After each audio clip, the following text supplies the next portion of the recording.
Hey guys, Greg here, Bone Tactical, and we're gonna be doing some knife reviews today. Actually, I've been reviewing knives all morning. That's all I've been doing all day. And what I'm gonna do right now, though, is continue on with some of these newest ones in from Odenwolf. I've already tested some of the knives from Outdoor Edge. I've already tested some of the knives from Bone Tactical.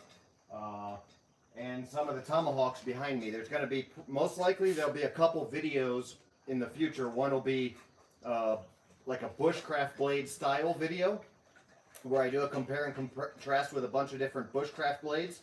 This will be part of that video, but I'm just doing a small section live, basically a live teaser. There'll be another survival tomahawk video. I don't know if you can see those behind me or not. I'm out here in the middle of nowhere.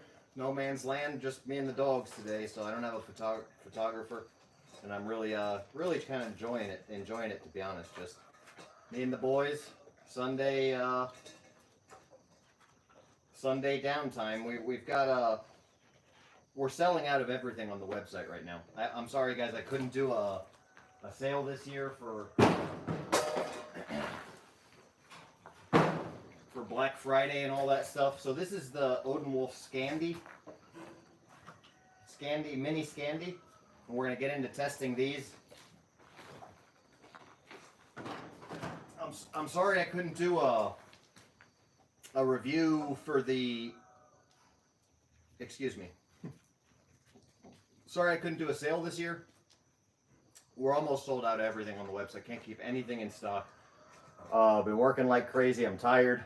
But running out of social media content as well, and just tons and tons of sponsored gear piled. Literally, I have a pile like this in my office over there of just sponsored gear I've committed to do videos for. So I'm just running through it. Today I'm going to run through all of it, do a good job, but run through it. So stay tuned for all that. And so let's jump right into this section of the review, and I'll give you guys a walkthrough after. So this is the Odenwolf Mini Scandi. It's a Scandy knife, okay? Like I say, we'll get into all that after. What we've been doing today is chop testing and cut testing. So chop testing and of bushcraft blades, tomahawks, and tip testing, right? I've only had one tip fail on one knife so far, but like I say, I'll get into the details of this knife after, because I'm also filming on a couple other cameras here, and I want to get those cameras filmed what they need to film. But the chop test, almost moot point with this, and the tip test is tip strength test. Let's go.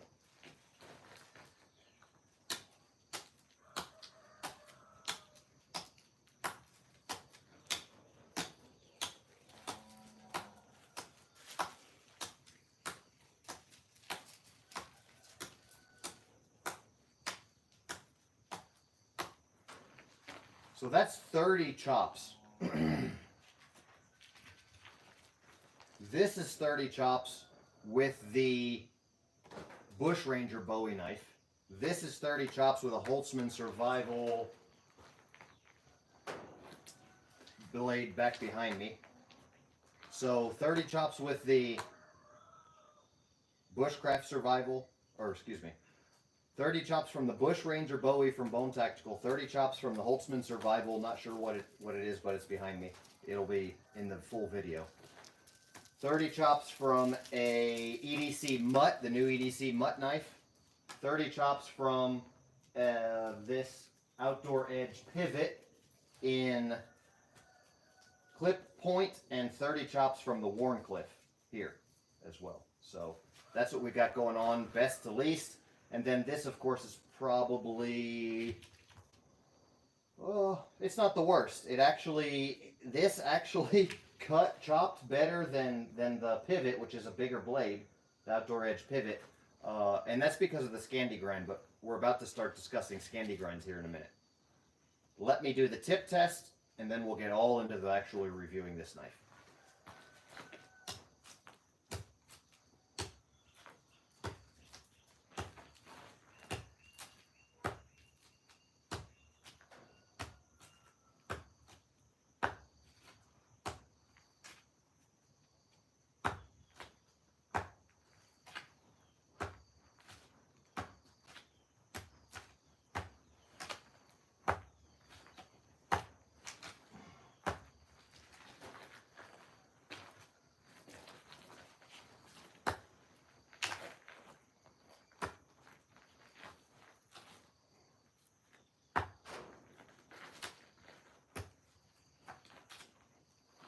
Okay, so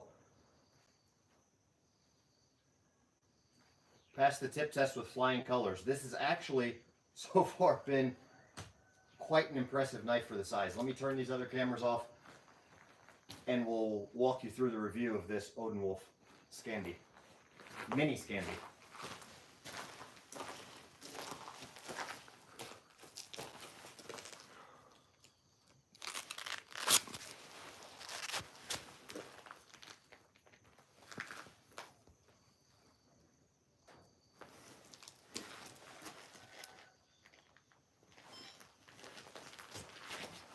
Can you guys see okay the picture and everything? How's the picture on this live video? Because like I say, I'm out here by myself shooting these. A few different camera angles, but let me know how the picture video quality is, because I just walked back there to check the live video and it looked like it was a little blurry. But let me know. Can you see everything clearly? How's the video quality? Okay, thanks. Thanks, Dutchman. Thanks, Hiking Viking. Appreciate that, guys. Let's walk right into the torture test here. Now, I'll really quickly give you a sneak preview. I tested all these knives behind me here, and one tip broke out of all of them. So I'll show you the broken tip. This broken tip was a drop point. Excuse me, I said clip point, drop point. This outdoor edge here, drop point blade, and this is the importance of heat treat, guys, because this is 8 CR13 MOV steel, and it's just overly heat treated. It doesn't have enough temper. Overly hardened, doesn't have enough temper, and the tip broke off. Now that's what happens when you have production heat treat a lot of times. That's like something that we deal with, let's say, you know, when we don't have quality control in the heat treat, because this is a great design of a knife, honestly. This is an incredibly good knife design. So me, you know, being the designer of the world's most effective edged weapons and self-defense tools, if I look at this, I'm like, holy moly, man, this is an amazing knife. It's a great design, cool, you know, nothing wrong with it. Really cool production features like injection molded, whatever type of, you know, handle material this is on a full tang blade. It's got a little liner for the lanyard hole back here. Great, grippy. For design wise, it's great. The steel, a lot of people are gonna say, what kind of steel is it? And the steel passes the steel test if you're just looking at what kind of steel it is. That's why you don't just ask what kind of steel it is. I got a video on that. Nobody seems to understand. People are losing their minds in the knife community over this what kind of steel is it video. And this is why right here. You know, unfortunately, we just have so many people out there these days that are very smart guys in the knife community, very smart designers, but they don't have the practical experience, maybe, to understand that the hardest knife in the world isn't always better. I can tell you, I didn't even file test this knife. I will. Didn't even file test this to see what the Rockwell is. Now, there's a learning curve with file testing. I would recommend that you guys do other types of Rockwell testing. I use files because I know what I'm doing. There's a big learning curve with files. There's a lot of margin of error if you don't really know the files. It's a Japanese system that works great for a frugal guy like me, but you got to know what you're doing. So I'm going to file test this. I'll let you guys know approximately what Rockwell it is. Within 2 or 3 Rockwell, I can usually get it very close. I can tell pretty well. Pretty much anybody who knows how to use a file can tell within 5, I would say. Those who are good with file can tell a lot more accurately. And this basically is an example, right? So this is a bigger knife that we have here, and this is a smaller knife. You would think that this knife is going to be a better knife, and it is in every way design-wise. This knife performs considerably better. Now I'm gonna hurt the feelings of you guys out there who are Scandinavian grind lovers. Okay, if you love the Scandy grind, stay tuned, because I'm gonna share some truth that you probably don't want to hear. A Scandy grind. Let me toss this aside here. A Scandy grind is a grind that is a single grind on the knife. There's only one. It's not a compound grind. I use compound grinds on almost all of my knives. We could say pretty much all my knives. The reason that I do that is thinking of the end user and the actual use of the knife.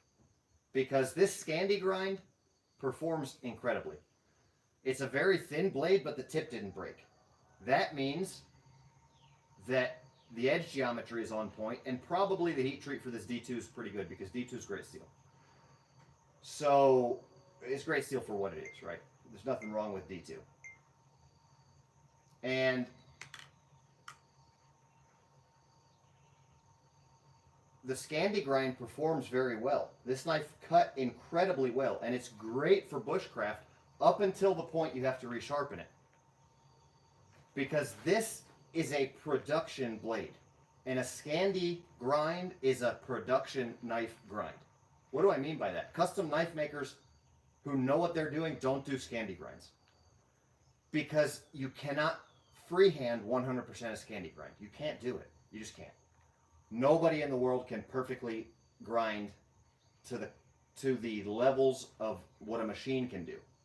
There's little tiny variations in every single one of my knives, but guess what? I can make changes with the grind on the fly in the shop and between batches to ensure that the knife is still the most effective edged weapon in the world, because if one grind changes, the other can change. I always do sharpness testing. I always do testing through every batch, so we're good there. I can't make a Scandy grind that's literally machine perfect every single time I grind a knife. It's impossible. I can't do that. I don't have CNC equipment. I don't use computers to make my knives. So when you buy this knife, you have to, a true Scandy grind like this one is one single perfect grind. As soon as you resharpen this, and it's gonna dull. It's already dulling. It's gonna dull. As soon as you resharpen this, it's never gonna have an edge like it had originally. You would have to completely reprofile the knife, remove the Scandy grind, and then this tiny knife is useless. Okay, so something to consider. This is almost like a one-time use knife, because just never, the Scandy grind, there's tons of guys out there who are going to say, I can Scandy grind perfectly. I can maintain a Scandy grind. You may be able to, but you can't do it perfectly. And an EDC mutt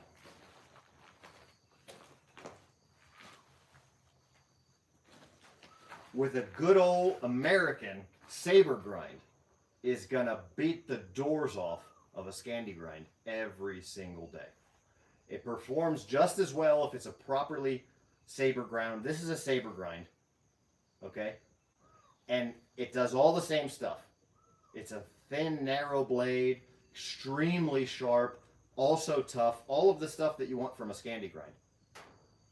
But you can repeat the usability when you have. So this is the new EDC mutt. I think there's one or two left, literally, in this variation. This is the low-end model. For the first time ever, I've started, I offered two full custom, beautiful new designs for $200. Literally, I've never, they're usually $400 minimum with a range of up to $1,000 or $2,000 is what I usually sell my knives for. Finally getting to the point where I'm building my dream shop here and can get some production of several helpers helping me, so I can now get knives busted out in lots of, you know, I'm probably pushing out, I don't know, between 400 and 400 or 500 knives a month. So, you know, I can do that because of a lot of them are, you know, we're looking at like NPE ghost knives at the bulk end, and then I'm able to produce probably 20, maybe 20 full customs a month. Maybe. That's working 100-hour, 120-hour work weeks. But yeah, I mean, we're getting after it. So still, you know, finally at the point where I can get these knives here down to $200. So they're going quick. The push dagger sold out immediately in the $200 version. There's, I think, 2 of these left in the $200 version. Anyway, I digress.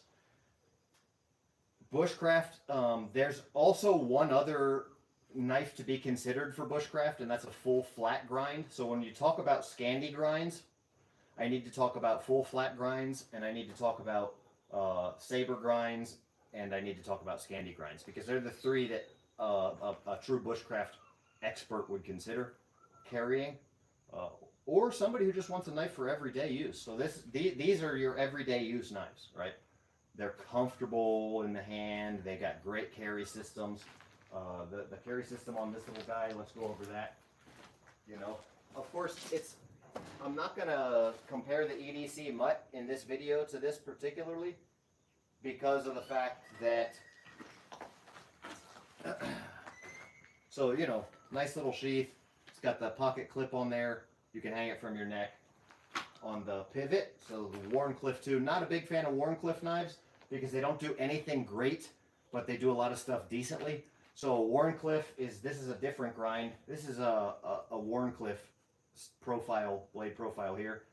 And like I say, they don't do anything great, but the tip didn't break off on that one because of the Wharncliffe has a stronger tip. Not that it stabs well, so it's kind of like defeats the purpose of having a strong tip if it doesn't stab well. You want both. You want that balance. And this little guy, what did I do with that sheath? Put it over here somewhere. So this little guy comes with a pretty cool sheath system as well. And there's a huge trending thing right now in the knife community, which is pocket fixed blades are trending right now. So this is you know, perfect timing. Leave it up to the Germans with their, you know, manufacturing capabilities, if this is even made in Germany. But it's a great sheath. It's got the thumb push off, injection molded, great retention, and it's got your pocket clip on there, which is not an amazing pocket clip. It doesn't have any kind of a way to actually hold it to your pocket, so you still have to do the thumb push off. But it sits rides kind of high, but that's an option, right? It's an option. The sheath is great. I would highly recommend removing this and then just hanging it from your neck, because it's a cool, you know, neck knife size. And then, is it a great defensive blade? No, but you know, it will last out in the field. So this one right here is a bit of a different grind.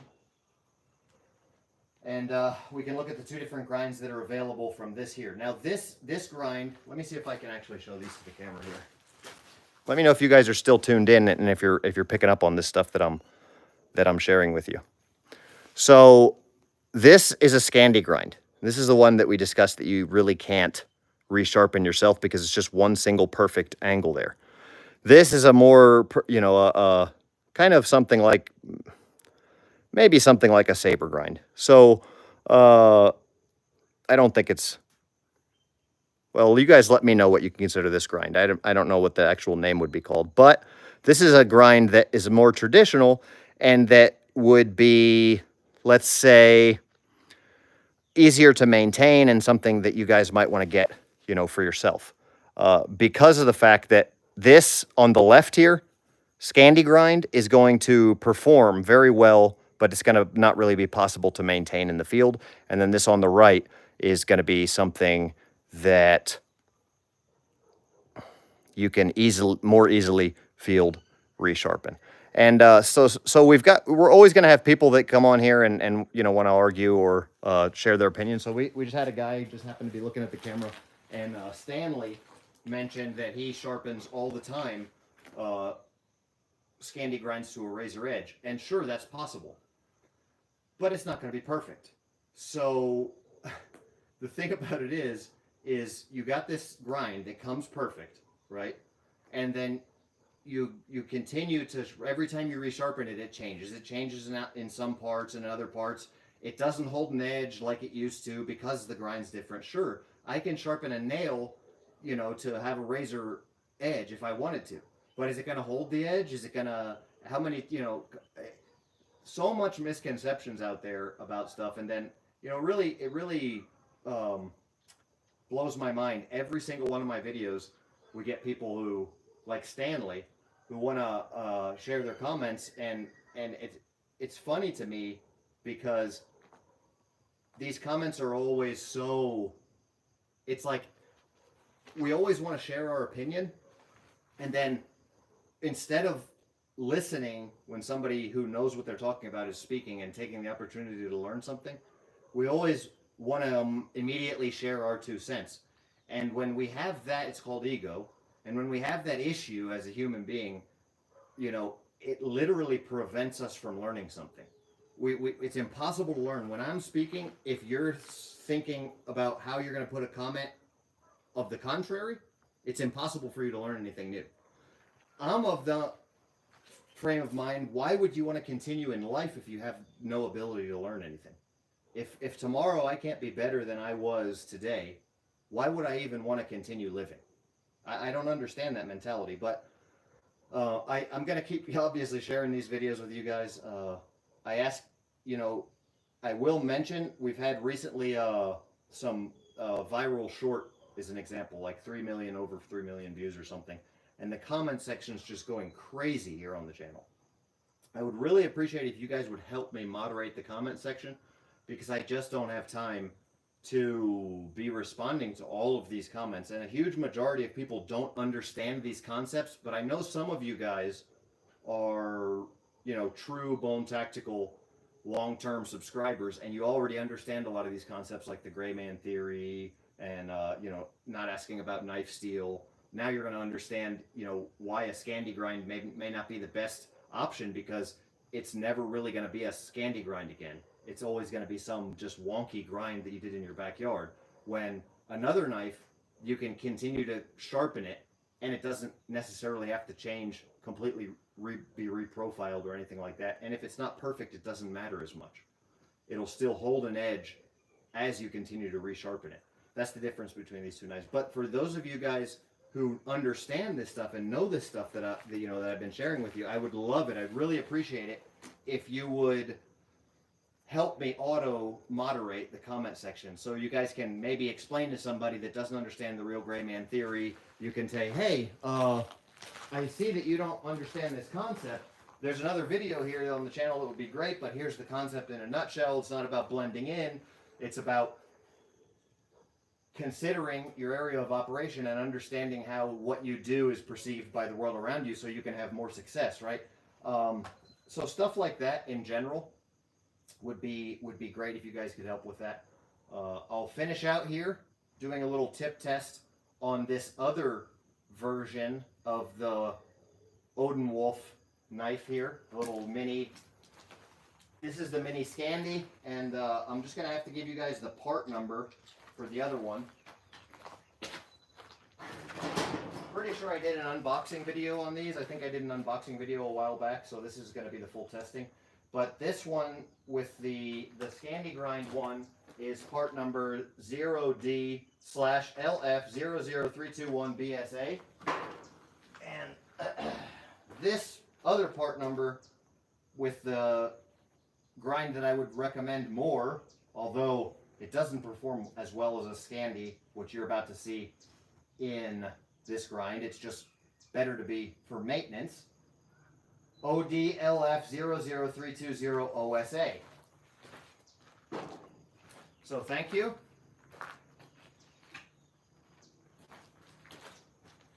Well, they put my other cameras on again, and we will get discussing this.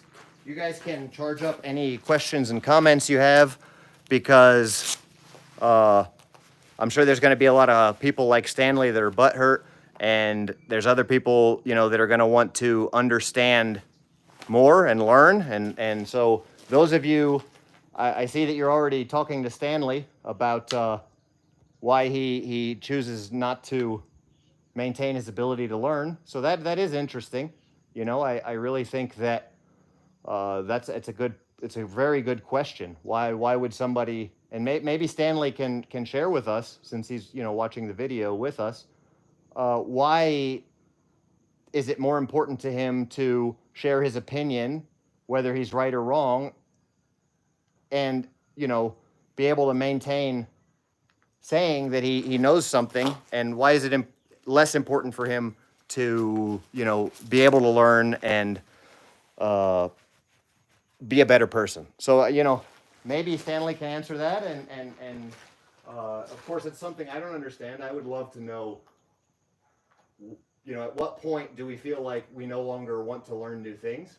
So that's something very interesting, and I think it would be fun to know.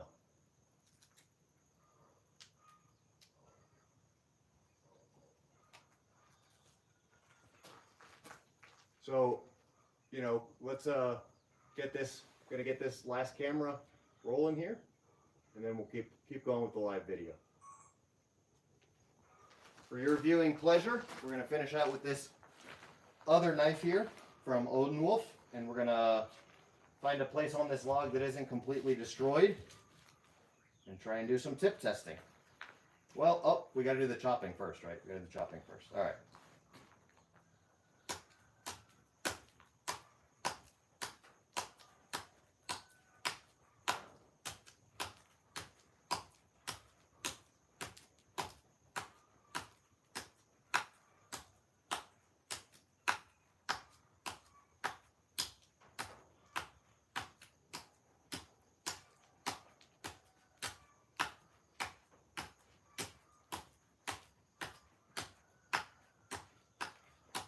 Okay, pretty similar actually, not a whole lot different from the Scandy grind.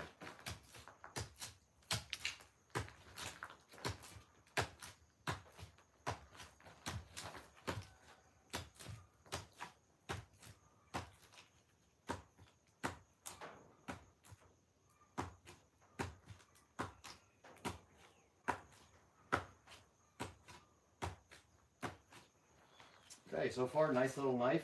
It definitely did a lot better than the pivot from Outdoor Edge.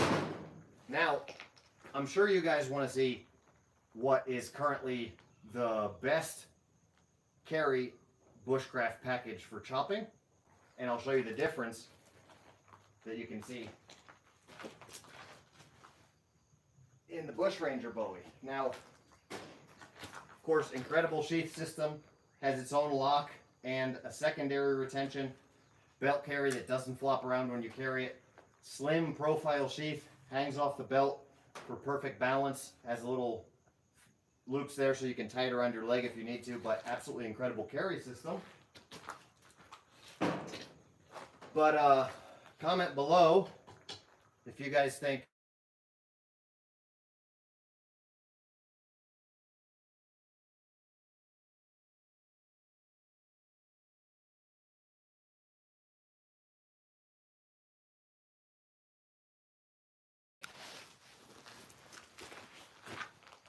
comment below, sorry about that, if you guys think that that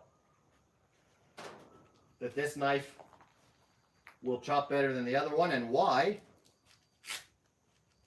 Let's see what we got. Oh,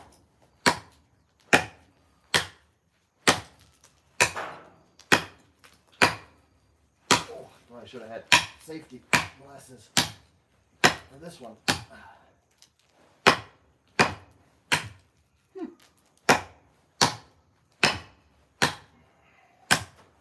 Quite the difference there. What do you guys think? Does it chop better? I think so. That's the difference between, of course, a larger bushcraft blade, but as well as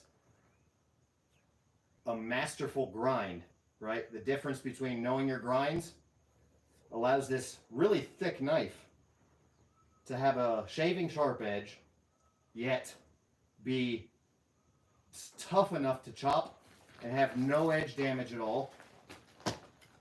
We did tip testing all day with this. I already did 50 of these here.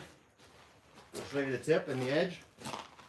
Literally still at 100% because Stanley actually ground this knife, so that's why it's so good. You know, actually I'm kidding. Unfortunately, he didn't. Sorry, Stanley. But this is what the best looks like.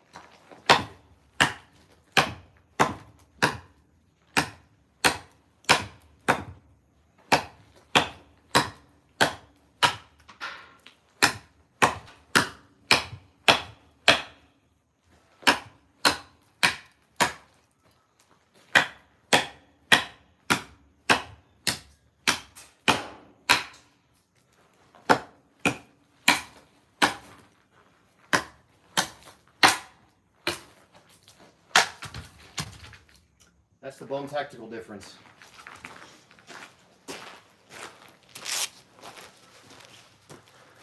So I will answer a few questions here. Would like to personally thank Stanley for watching and sharing his opinion, because it's very important that we're all able to share our opinions and that we can learn from each other whenever possible, and that we're considering the opinions of others, right? So something else we can do is discuss things in an educated manner instead of just maybe saying, you know, making claims on the internet. Like, I can do that, nobody else can, but I can. We can, you know, try and make some statements like, hey, I think it's possible to make a perfect grind, and this is how I do it, right? So if anybody ever has a differing opinion, I think it's important that we share that differing opinion so that we can, I think it's important to share that differing opinion so that we can, and in a manner, excuse me, that we can do it for the right reasons, right? So we can try and help others. So if I have a differing opinion, I can say, hey, look, I think this because I can do this differently, and this is how, and this is why. If it's possible, then a lot of times when somebody says, you know, something contradictory but doesn't share any information with it, it just shows, like we discussed, that ego. And we all struggle with that, right? We all struggle with ego, and I think it's something that we should do our best to keep in check, because like I say, we can't learn anything new when we assume that we already know things, right? But if we assume that we're students of life and always capable of learning, then we will always be capable of learning from anybody. They don't have to be smarter than us or better than us or worse than us, right? I don't consider that we are, you know, better or worse. Anyway, I consider pretty much everybody to be equal, at least to me, regardless, because we're all created in God's image. So I just want to, you know, say thank you for you guys tuning in, and hopefully we're all able to learn something from this video. Hopefully you enjoyed it. Thanks for watching. Bone out.